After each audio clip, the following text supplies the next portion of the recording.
Hi everybody, welcome to another Train Direct video. So this is my Help for Heroes video, and this is going to be my little bit for the defence line. So this is a fortress defence line, and it's been a project and a half.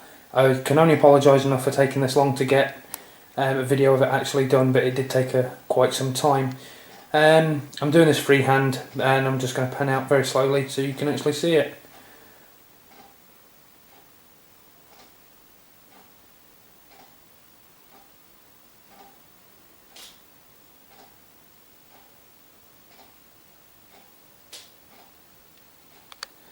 Right, it is a very large piece, and yeah, it's humongous. As you can see, there's a librarian down there. Let's go back to him. So yeah, that's it in all its glory. So it is modular. So the whole idea with it being modular, as I'll show, sorry about the shaky cam here, is that it can be repositioned and redesigned in any way, shape or purpose. Like it can be individual sorts of buildings and stuff like that if you wished it to be. You could basically do something like that, create a bridge, create a walkway, anything like that.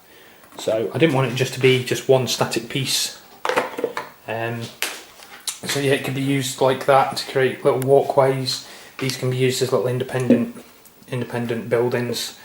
Maybe you just want to something quickly just like this, just around it. You know, just make a couple of wee silly little buildings and stuff for your battlefield. So it's very diverse. The other thing that I had in mind as well is when I built it, is that it can actually be, if you don't want to use it on the battlefield, is you could actually even just stick it together and you could actually sort of display your miniatures on it as well. So it could be put on your shelf, and so on and so forth, maybe bigger things at the back. Anything like that. So it's a multifunction piece. The sky's the limit with it because it's so diverse, because it's like completely all modular. It can be used, you could basically create your own little mini fortress with it as well.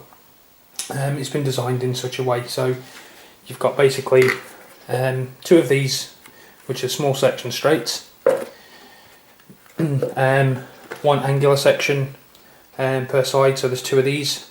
So they can go onto the hexagon to keep everything straight and square. You've got the two of these as well, which are the corner sections, and if you do look, that is done as an angle as well. So and two of these as well. This is the actual third time that I've tried to design this thing. The first time it was over complex, wasn't viable. The second time it was just too big, it was stupid, so I had to scrap that design. I like to do things big, but that was just horrendous. When it was come down, it would have given the model so much cover saves that it would have been impossible to play. If you was basically inside inside of this, you wouldn't be able to, you'd just hidden for the whole game and be able to probably wipe out your opponent quite simple. So there was that concept in mind. So now when you're on there, it's actually only covering like half the miniature. So for things like cover saves and that, is well playable, but yet when you're actually behind it, you can't actually see, you can't see the miniature, but you can just see the tip and top of a tank. So if you're on a hill or something, you can still take a shot at them from that. But yeah, it is a very diverse piece. I'm really quite happy with it. I know it looks plain and simple, but that's the way that I wanted it to look.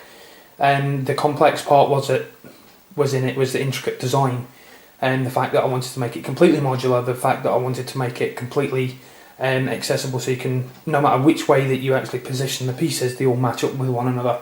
So as you can see, it just all just fits together nicely, and it gives off a little different look for your game.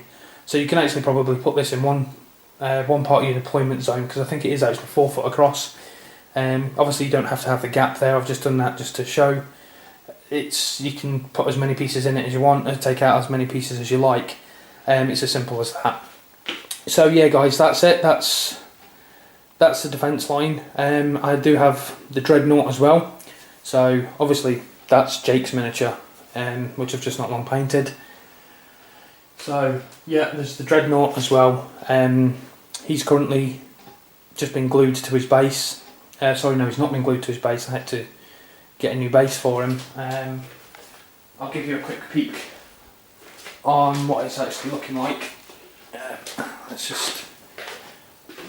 So this is with him without the base. So I'll do a bit of a better job with the footage when I actually come to do the actual Dreadnought itself, like the showcase of the Dreadnought itself. But yeah, this is the Dreadnought. He's finished, just waiting to be glued to his base. As you see, I've carried the green, like I know the green theme on it, so I just sort of took out little parts of metal plates and stuff and painted those green, just to keep it like completely blue and then like ultramarine. So yeah, guys, that's the Dreadnought. He'll be on his base today, and by tomorrow this will be ready to be in a box and it'll be sent away. So thanks very much for watching, guys. Take care. Happy wargaming.